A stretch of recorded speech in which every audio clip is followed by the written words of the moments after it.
Halo semuanya, ketemu lagi bersama saya. Kali ini, saya ingin berbagi informasi mengenai sistem asuransi di Jerman, atau dalam bahasa Jermannya kita sebut dengan Versicherungen in Deutschland.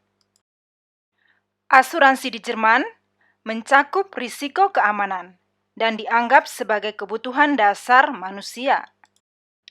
Inilah sebabnya mengapa perusahaan asuransi dapat melihat kembali tradisi panjang baik di Jerman maupun di belahan dunia lain. Dengan bantuan prinsip asuransi, pemegang polis dapat melakukan penyisihan finansial, baik untuk risiko individu maupun untuk klien. Nah, bagaimana sejarah asuransi di Jerman? Mari kita simak bersama. Sejarah asuransi sosial Jerman dimulai dari Kanselir Reich Bismarck yang memperkenalkan asuransi kesehatan, kecelakaan, dan pensiun dari tahun 1883. Dia bereaksi terhadap penguatan sosial demokrasi dan gerakan buruh dan ingin menghilangkan fondasi politik dari mereka. Namun, manfaatnya sangat terbatas, sehingga uang pensiun tidak cukup untuk bertahan hidup. Hanya secara bertahap perluasan cakupan layanan yang signifikan terjadi, terutama di Republik Federal Jerman. Sejak saat itu, asuransi sosial menjadi bagian penting dari negara kesejahteraan Jerman. Ide dasar dari asuransi adalah bahwa orang mencegah kejadian yang diasuransikan tertentu dengan membayar premi asuransi kepada perusahaan asuransi. Jika hal ini terjadi, tertanggung akhirnya mendapatkan ganti rugi dari penanggung. Di Jerman, asuransi dibedakan menjadi 3 komponen utama, yaitu asuransi sosial atau yang disebut dengan Sozialversicherungen, asuransi pribadi atau Personenversicherungen, dan asuransi properti atau Sachversicherungen. Dari ketiga komponen ini, akan kita temukan lagi puluhan asuransi lainnya sesuai dengan jenis dan manfaatnya. Mari kita bahas satu persatu. Yang pertama, asuransi sosial. Apa dan manfaatnya? Asuransi sosial adalah asuransi wajib yang melindungi karyawan dari resiko jiwa. Besarnya premi asuransi tergantung pada upah. Ada 5 jenis asuransi sosial di Jerman, yaitu asuransi kesehatan atau Krankenversicherungen, asuransi pengangguran atau Arbeitslosenversicherungen, asuransi perawatan jangka panjang atau Pflegeversicherungen, asuransi kecelakaan atau Unfallversicherungen, dan asuransi pensiun atau Renteversicherungen.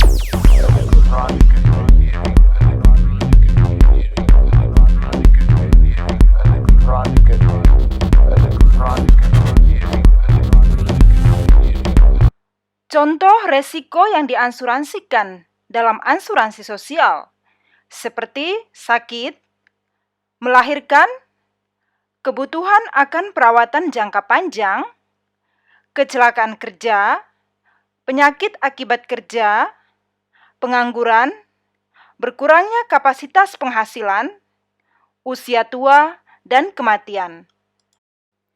Sejak tahun 2009, setiap orang yang bertempat tinggal tetap di wilayah Jerman wajib memiliki asuransi kesehatan.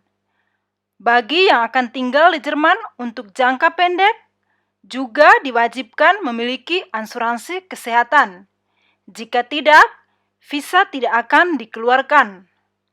Orang yang diasuransikan menerima manfaat ekstensif di semua cabang asuransi sosial. Asuransi kesehatan di Jerman dikelola dengan sistem ganda, yaitu melalui penyelenggara asuransi kesehatan nasional atau GKV dan penyelenggara asuransi kesehatan swasta atau PKV. Asuransi nasional dapat diakses oleh semua orang, sementara asuransi kesehatan swasta memberlakukan ketentuan tertentu. Kontribusi asuransi kesehatan nasional ditarik berdasarkan pendapatan. Dasar penarikan pungutan adalah total penghasilan bruto yang besarnya diseragamkan sebesar 14,6% per tahun 2019. Nilai ini kemudian dibagi rata antara penerima asuransi dan pemberi kerja masing-masing sebesar 7,3%. Selain itu, setiap perusahaan asuransi mengenakan kontribusi tambahan yang nilainya beragam dan hanya dibayarkan oleh karyawan. Dalam asuransi kesehatan nasional, anak dan pasangan dapat diasuransikan secara gratis melalui asuransi keluarga. Beberapa kelompok orang harus menjadi anggota asuransi kesehatan nasional. Di antaranya adalah yang pertama, karyawan di mana pendapatan bruto di bawah batas wajib asuransi. Yang kedua, pensiunan jika periode asuransi terpenuhi. Dan yang ketiga, penerima tunjangan pengangguran 1.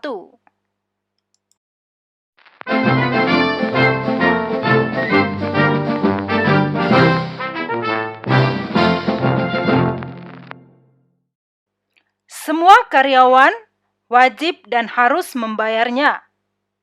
Asuransi terjadi secara otomatis melalui pemberi kerja. Dalam hal asuransi kesehatan, tertanggung dapat dengan bebas memilih penyedia mereka. Lalu mengenai asuransi kesehatan swasta. Keanggotaan asuransi kesehatan swasta tidak berlaku untuk semua orang. Pihak pemohon harus dibebaskan dari asuransi wajib dengan mengajukan permohonan. Seringkali asuransi kesehatan swasta mensyaratkan masa tinggal minimum untuk tempat tinggal permanen di Jerman. Pemegang polis dari luar negeri harus dapat membuktikan masa asuransi jangka panjang. Jaminan asuransi di Jerman akan kadaluarsa ketika pemegang polis kembali ke negara asalnya. Kelompok orang yang sering dijamin oleh swasta itu seperti yang pertama, karyawan di mana pendapatan bruto dalam batas wajib asuransi. Yang kedua, pegawai negeri. Dan yang ketiga, wira swasta dan pekerja independen atau self-standing. Manfaat yang ditawarkan asuransi swasta hampir tidak terikat dengan peraturan negara dan dalam banyak kasus jauh lebih komprehensif daripada asuransi nasional. Selain itu, manfaat yang diperoleh dapat disesuaikan secara terperinci untuk pemegang polis.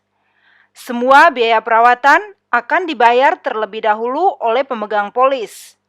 Pihak asuransi akan mengganti biaya ini setelah menerima tagihan. Oke, sampai di sini dulu pembahasan kita kali ini. Di episode berikutnya, part 2, saya akan kembali berbagi informasi mengenai asuransi kesehatan bagi mahasiswa asing di Jerman. Apa saja ketentuan yang berlaku. Selain itu, mengenai wajib asuransi kesehatan untuk warga negara non-Uni Eropa, asuransi kesehatan untuk pekerja asing, asuransi kesehatan untuk imigran di Jerman, Dan apa saja peraturan khusus untuk pencari suaka di Jerman? Terima kasih sudah menyimak. Semoga informasi ini bermanfaat tentang pentingnya asuransi dan bagaimana kita memilih asuransi yang tepat. Kita ketemu di episode berikutnya. Bye-bye from now and God bless.